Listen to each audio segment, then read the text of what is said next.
স্রষ্টা যে একজন, এই ব্যাপারে আমাদের কোনো সন্দেহ আছে? কথা বলেন।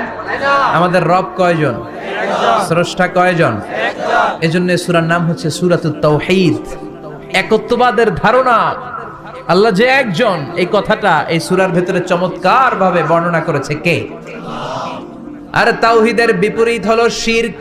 ক্যান্সারের অ্যান্সার হয়, শিরকের কোনো অ্যান্সার হয় না। জোরে বলেন ঠিক কি না?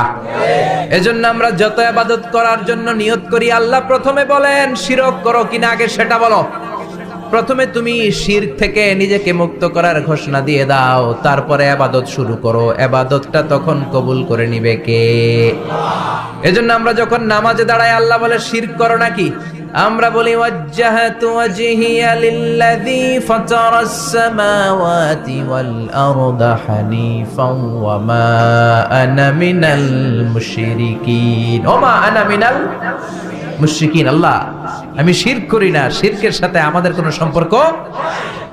আবার যখন ইজার আর রিদা পরে জিলহজ মাসে হজের জন্য আরাফাতের ময়দানে আমরা চলে যাই, আল্লাহ বলেন হজের ঘোষণা পরে দাও, আগে ঘোষণা দাও শিরক করো নাকি? আমরা তখন ঘোষণা দেই লাব্বাইক আল্লাহুম্মা লাব্বাইক। পড়েন না?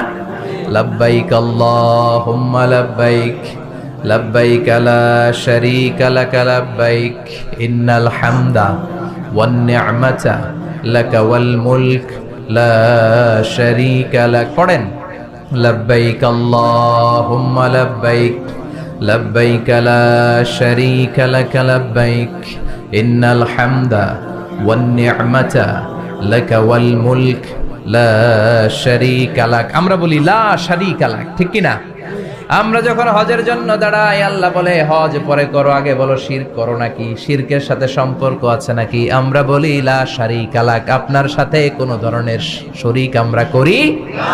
তার মানে শিরক হচ্ছে ভয়ঙ্কর অপরাধ। সব গুনাহ আল্লাহ মাফ করে দেয়, সব গুনাহ আল্লাহ ক্ষমা করে দেয়, একটা গুনাহ ছাড়া, সেটা হলো শিরকের গুনাহ। সেটা কিসের গুনাহ? কথা বলেন। এজন্য চাইতে হবে একজনের কাছে, তিনি কে? মাফ করতে পারে একজন, তিনি কে? মনের বাসনা পূরণ করতে পারে একজন, তিনি কে? বিপদ থেকে রক্ষা করতে পারে একজন, তিনি কে? এজন্য চাইতে হবে কার কাছে?